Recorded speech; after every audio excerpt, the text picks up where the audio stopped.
Hello everyone, good morning, नमस्कार, अस्सलाम वालेकुम।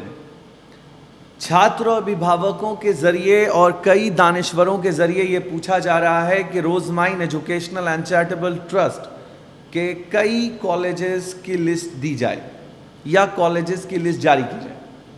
कई लोग ये भी कहते हैं कि इससे बेहतर कि हम काउंसलिंग में आते आप हमें पहले ही कॉलेज बता दें।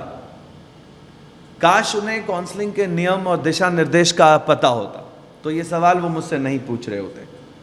काश उन्होंने जेई एग्ज़ाम दिया होता, तो जेई एग्ज़ाम से पहले वो ना फॉर्म भरने से पहले ये पूछ पाते कि जेई के ज़रिए कॉलेज की लिस्ट क्या जारी की जा रही है। अगर उन्होंने नीट दिया होता तो शायद नीट एग्ज़ाम्स के किसी फॉर्म पर भी नीट के अटैच या नीट के माध्यम से जो कॉलेज अलॉट होते हैं उनकी कॉलेज लिस्ट जारी नीट अपनी वेबसाइट पे नहीं करता। रोज़माइन एजुकेशनल एंड चैरिटेबल ट्रस्ट एक काउंसलिंग के नियम को समझाने के लिए ये वीडियो जारी कर रहा है। कोई भी छात्र पहले ये समझ ले कि उसका नामांकन कहाँ किया जा रहा है। नामांकन की प्रक्रिया को समझे बगैर कॉलेज तक पहुँचना नामुमकिन है। अगर आप ये पूछ रहे हैं कि मुझे वो कॉलेज बता दीजिए जहाँ मेरा नामांकन होगा, तो आप मुझसे ये पूछ रहे हैं कि आसमान में वो तारा बता दीजिए, और वो तारा कितना है, कितनी गिनती में। आसमान के तारे गिनने जैसा देश का इंस्टीट्यूशन का लिस्ट जारी करना है। हर राज्य में राज्य द्वारा कॉलेजेस चलाए जा रहे हैं, और साथ ही साथ उन राज्यों में भी दो प्रकार के संस्थान हैं, जो केंद्र सरकार द्वारा चलाए जा रहे हैं और जो राज्य सरकार द्वारा चलाए जा रहे हैं। ये संभव तब तक नहीं है जब कोई छात्र किसी राज्य का चुनाव कर ले, तभी उन राज्य के इंस्टीट्यूशंस के नाम बताए जा सकते हैं। Point number 1। दूसरी बहुत बड़ी बात यह समझना जरूरी है कि एडमिशन की प्रक्रिया यूनिवर्सिटी में पूरी की जाती है। यूनिवर्सिटी ग्रांट कमीशन 1956 के 3 प्रकार हैं। जैसा कि आपको कई वीडियो में बताया गया है कि एडमिशन यूनिवर्सिटी में होता है। यूनिवर्सिटी ए केंद्र सरकार की यूनिवर्सिटी, बी राज्य सरकार द्वारा बनाई गई यूनिवर्सिटी, और सी प्राइवेट डीम्ड यूनिवर्सिटी। यह कहना बहुत जरूरी है कि रोज़माइन एजुकेशनल एंड चैरिटेबल ट्रस्ट और मैं अवैस अंबर नेशनल करियर काउंसलर बहुत जिम्मेदारी से हमेशा प्राइवेट और डीम्ड यूनिवर्सिटीज़ के खिलाफ बात करता रहा हूँ। हो सकता है कोई 1-2% डीम्ड यूनिवर्सिटीज़ देश में अच्छा कर रही हूँ, पर एक बात तो पक्की है कि देश के वो हर छात्र और छात्राओं को हम कॉलेज लिस्ट जारी करने से ज़्यादा ज़रूरी बात ये बताना चाहते हैं कि हमारा ट्रस्ट उन हर आए हुए काउंसलिंग में छात्रों को उस करंट से बचा देता है, उस शिक्षा के माफियाओं से बचा लेता है जिसके प्रचार प्रसार से बच्चा भ्रमित हो रहा है। इन 3 यूनिवर्सिटी ग्रांट कमीशंस में हम रोज़माइन किसी भी छात्र का प्राइवेट डीम्ड यूनिवर्सिटी में नामांकन नहीं कराते। अब आती है बात कि हमारी यूनिवर्सिटी और हमारा कॉलेज कौन है। हम क्षेत्र में जिन भी बच्चों को जाना है, किसी भी क्षेत्र में, चाहे किसी भी स्ट्रीम की बात हम कर लें, किसी भी ब्रांच की बात कर लें, किसी भी कोर्स की बात कर लें, हमारी ट्रस्ट किसी भी छात्र का, चाहे वो नेपाल का हो चाहे वो भारत का हो, उसके नामांकन को केंद्र सरकार की यूनिवर्सिटी में काउंसलिंग के माध्यम से कराने में हम उनका सहयोग करते हैं और साथ ही साथ उनके फीस की जिम्मेदारी उठाते हैं। Point number 2। पॉइंट नंबर 3, जो बच्चा केंद्र सरकार में नामांकन की प्रक्रिया के लायक नहीं होता, हम उसके नामांकन को कानूनन राज्य सरकार में उसके मेरिट के आधार पर करते हैं, और उसका मेरिट बताकर करते हैं। मतलब राज्य सरकार के जो कॉलेजेस हैं उनमें 15% सीटों पर डायरेक्ट एडमिशन का प्रावधान है। अब आप एक बात बताइए, छात्र इस बात को सोचें, अभिभावक इस बात को सोचें, इस गुत्थी को जब 1.5 घंटे की ऑनलाइन और ऑफलाइन काउंसलिंग में समझाया जाता है, वो 5 मिनट की वीडियो में कैसे समझाया जाए। जब तक कि वो छात्र अपने फॉर्म में ये नहीं भर देता कि उसे किस स्ट्रीम में जाना है, और स्ट्रीम के बाद वो ये नहीं भर देता कि वो किस राज्य में जाना चाहता है, तब तक उसे कॉलेज की लिस्ट नहीं दी जा सकती। और अगर वो कॉलेज की लिस्ट चाहता भी है तो राज्य की सरकार की यूनिवर्सिटी के एफिलिएटेड कॉलेज की लिस्ट वो राज्य के सरकार की यूनिवर्सिटी की वेबसाइट से निकाल ले। हम सिर्फ उन्हीं संस्थानों में एडमिशन की प्रक्रिया पूरी करते हैं जो राज्य सरकार द्वारा चलाए जा रहे हैं या केंद्र सरकार के द्वारा चलाए जा रहे हैं। हम आपको बिना आपके मेरिट के कैसे कोई लिस्ट जारी करते हैं। साथ ही साथ मैं नेशनल करियर काउंसलर बहुत जिम्मेदारी से इस बात को कह सकता हूं, अवैस अंबर इस बात को अपने हर क्लास में बताते हैं, मैं खुद इस बात की तहकीक करके ये बात कह रहा हूं कि अलॉटमेंट के सरकारी नियम से भी 15% छात्रों के नामांकन के बाद उनका करियर बर्बाद हो सकता है। जैसे एक उदाहरण से मैं आपको समझाना चाहता हूं कि कोई बिहार का बेटा कंप्यूटर साइंस पढ़ने के लिए अपनी अलॉटमेंट कर्नाटका में करवा लेता है और मेरिट के आधार पर जेई मेंस की काउंसलिंग के बाद उस छात्र को बैंगलोर में कॉलेज अलॉट हो जाता है। किसी रहीम को एक कॉलेज अन्ना यूनिवर्सिटी में जेई मेंस के एग्जाम के बाद अलॉट हो जाता है। ऐसा हो सकता है कि अलॉटमेंट की प्रक्रिया के बाद उसके घर में लड्डू बांट दिया जाए। ऐसा हो सकता है कि उसको अलॉटमेंट की खुशी के बाद उसके घर में कोई एक पार्टी कर दी जाए। लेकिन ये बदनसीबी का वक्त होगा जब किसी एक छात्र को जो बिहार का होगा और उसे राज्य सरकार की गवर्नमेंट एफिलिएटेड अन्ना यूनिवर्सिटी के किसी कॉलेज में एक सीट अलॉट हो रही होगी। इसका मतलब ये उसके लिए काफ़ी नुकसानदेह हो सकता है। कैसे? हमें राज्य सरकार के एडमिशन के नियम को समझे बगैर अलॉटमेंट तो ले लिया और राज्य सरकार के नियम को समझा नहीं और उस बच्चे का जीवन खराब हो सकता है। आप इस बोर्ड पे देख सकते हैं कि अगर स्टेट गवर्नमेंट यूनिवर्सिटी के किसी भी स्ट्रीम में बच्चा पढ़ने जाता है तो वहाँ चाहे वो इंजीनियरिंग के लिए जा रहा हो, चाहे वो फार्मेसी के लिए जा रहा हो, चाहे वो नर्सिंग के लिए जा रहा हो, चाहे वो एग्रीकल्चर के लिए जा रहा हो, यहाँ सीटों की संख्या लिमिटेड है। 60 या 120 की सीट की संख्या है। हम 60 के एग्जाम्पल से आपको समझाते हैं। अगर ये सीट 60 है तो आपको पता होना चाहिए कि सरकार, जो राज्य सरकार शिक्षा व्यवस्था चला रही है, उस राज्य सरकार की व्यवस्था के अनुसार उस छात्र को जो उस राज्य का निवासी है वहां 70% सीटें अलॉट की जाएंगी। मतलब अगर कोई बच्चा अन्ना यूनिवर्सिटी में नामांकन लेता है और वो तमिलनाडु का है तो ऐसा 60 में से 42 बच्चा उस तमिलनाडु का निवासी होगा।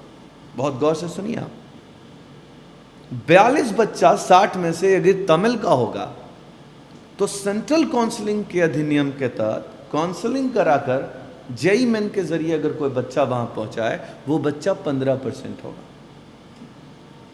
अगर वो 15% बच्चा होगा तो 42 सीट को 15 सीट के साथ ऐड कर लीजिए, यानी बची हुई 9 सीट का अलॉटमेंट कॉलेज प्रांगण के मैनेजमेंट में बैठा प्रिंसिपल या एचओडी करेगा, जिसको कहते हैं कि वो उसको सम्मान के साथ 9 सीटें दी गई हैं, वहाँ की अथॉरिटीज़ 9 सीटों पर 15% सीटों पर नामांकन करेगी।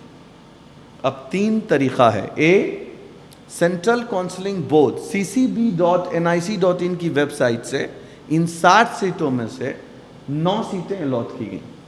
ए। बी, राज्य सरकार के स्टेट नियम के अनुसार स्टेट काउंसलिंग के जरिए 70% सीट मतलब 42 सीट अलॉट की गई और 9 सीट फिर उसी राज्य के बच्चे की है, उनके मैनेजमेंट के जरिए, उनके प्रोफेसर्स के जरिए, उनके प्रिंसिपल के जरिए अलॉट की गई। डिस्कस टू 60 सीट हो गई।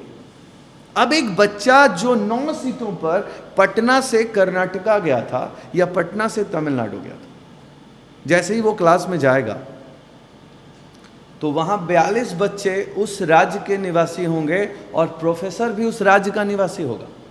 ऐसे हालात में वो एंड्रे इल्ला चिल्ला रहा होगा क्लास में, और इस एंड्रे इल्ला को सुनकर हमारे बिहार के बच्चे के कान खड़े के साथ साथ बाल भी खड़े हो जाएंगे। वो ये सोच रहा होगा कि मैं अलॉटमेंट के बाद जिस क्लास में आया हूँ, ना यहाँ इंग्लिश बोला जा रहा है ना हिंदी बोली जा रही है। अगर वो बच्चा ये अपने प्रोफेसर से पूछेगा कि हेलो भाई साहब, हिंदी या इंग्लिश, टीचर बोलेगा इंग्लिश इल्ला। ऐसे हालात में बच्चा परेशान हो जाएगा।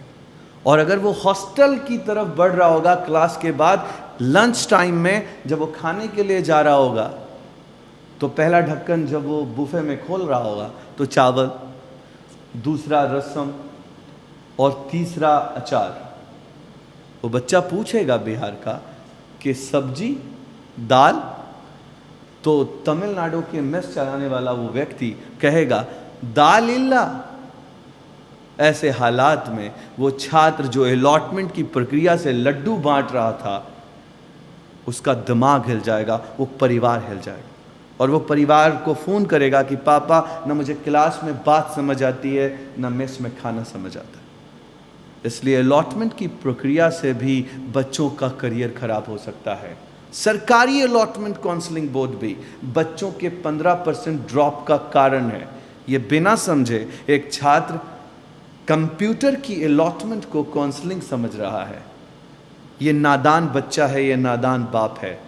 वो बच्चा घर बैठे मुझसे कॉलेज की लिस्ट मांग रहा है, जबकि जेई की काउंसलिंग से भी बच्चों का करियर खराब हो सकता है। इसलिए आज के पेशेंट कैसे हैं? आप वो पेशेंट बनकर अपना इलाज नहीं करा सकते कि आप एक डॉक्टर के पास गए, उसने कहा आपके पेट में दर्द है तो मैं आपको कुछ दवाइयाँ लिख देता हूँ। पेशेंट बोलता है कि आप एक डायलोना लिख दीजिए और एक पैरासीटामोल लिख दीजिए। डॉक्टर पूछता है कि ये मैं कैसे लिख दूँ, आपको ये बात कैसे पता? तो पेशेंट बताता है कि भाई साहब, जैसे ही मुझे पेट में दर्द हुआ वैसे ही मैंने सारे इलाज के लिए यूट्यूब पर ये सारी दवाइयाँ मैंने सीख ली। ऐसे हालात में पेशेंट की जान जा सकती है। काउंसलिंग के बगैर एडमिशन की प्रक्रिया पूरी नहीं की जा सकती। काउंसलिंग के बगैर कॉलेज के लिस्ट नहीं दिए जा सकते। राज्य सरकार के नियम को समझाते हुए ग्राफिक के जरिए मैं आपको ये समझाना चाहता था कि कहीं ऐसा ना हो कि केंद्र सरकार की काउंसलिंग को आप कोई बड़ी चीज़ मान बैठे और रोजमाइन ट्रस्ट और अवैध अंबर की काउंसलिंग को कोई छोटी सी चीज़ मान बैठे। कहीं ऐसा ना हो कि केंद्र सरकार की काउंसलिंग के माध्यम से आप 9 सीटों पर पहुंच जाए और आपको क्लास में भाषा की प्रॉब्लम आ जाए, खाने की प्रॉब्लम आ जाए मेस में। इसीलिए चाहे आप नामांकन केंद्र के एग्ज़ाम्स की काउंसलिंग के बाद लेना चाहते हैं, अलॉटमेंट की प्रक्रिया से पहले एक बार काउंसलिंग में ज़रूर आएँ। और आखिर में आपको ये समझाना चाहता हूँ कि किसी भी ऐसे राज्य में नामांकन ना लें, इंटरनेट के माध्यम से अलॉटमेंट ना लें जहाँ आपको आपकी भाषा सूट नहीं करती और आपको आपका खाना सूट नहीं करता। अगर आपने ऐसा किया तो क्लास में ना भाषा समझ आएगी और 4 साल में ना आपको खाना उस लायक रखेगा कि आप पूरा कोर्स कंप्लीट कर पाएंगे। और आपके इन 2 गलत रास्तों की वजह से ना भाषा आपके विचारों का गहना बन पाएगा और ना खाना आपके सेहत का ज़रिया। तो इससे होगा ये कि आप बीच में ही पढ़ाई ड्रॉप करके घर वापस आ जाएंगे। इसीलिए काउंसलिंग में आना ज़रूरी है, लिस्ट जानने से ज़्यादा। आप इस नियम को देखकर सोच सकते हैं कि 60 में से 15% सीट केंद्र सरकार द्वारा अलॉट किया गया और दूसरा राज्य के निवासियों के लिए 60 में से 42 सीट अलॉट की गई और बची हुई 9 सीट मतलब 15% सीट जिस पर रोजमाइन ट्रस्ट और मैं अधिकार रखता हूं डायरेक्ट एडमिशन की प्रक्रिया में बच्चों को शामिल करने का। अगर कोई एक छात्र मेरे पास आज की तारीख में आता है और मैं उसे राम कॉलेज में नामांकन कराने का वादा कर देता हूं या उसे उसके मोबाइल में लिस्ट भेज देता हूं और कह देता हूं कि मैं आपका एडमिशन पर्टिकुलर इस स्ट्रीम में राम कॉलेज में करा दूंगा, तो मैं वहाँ उस पर्टिकुलर स्ट्रीम में कितने बच्चे भेज सकता हूँ? 9। अगर वो बच्चा दूसरे दिन आता है तब तक वो सीट हो सकता है कि ख़त्म हो चुकी होगी, क्योंकि एक दिन में रोज़माइन संस्था 100 से ज़्यादा अलॉटमेंट की प्रक्रिया पूरी कर चुकी होती है। फिर वो बच्चा ये कहेगा कि अंबर सर और रोज़माइन ट्रस्ट ने मेरे साथ धोखा किया है। मैंने जब उनसे सीट के बारे में पूछा था और कॉलेज की लिस्ट मांगी थी तो उन्होंने कहा था कि वो राम कॉलेज में करा देंगे, परंतु जब मैं दूसरे दिन गया तो उन्होंने कहा कि यहाँ सीट ख़त्म हो गई और अब आपका एडमिशन रहीम कॉलेज में होगा। ऐसी स्थिति में रोज़माइन जो एक ब्रांड ऑर्गेनाइजेशन है जिस पर छात्रों का विश्वास है वो टूट जाएगा। इसलिए हम किसी भी छात्र को काउंसलिंग की प्रक्रिया में शामिल होने के दिन ही ऑनलाइन काउंसलिंग के माध्यम से लिस्ट के साथ साथ उसकी ख्वाहिशों को भी पूरा करने का वादा करते हैं। छात्रों से मेरी अपील है कि घर बैठे अपनी ज़िंदगी का एक कदम बढ़ाने से पहले काउंसलिंग में आकर, काउंसलिंग में बैठकर अपने ज़िंदगी का फ़ैसला करें।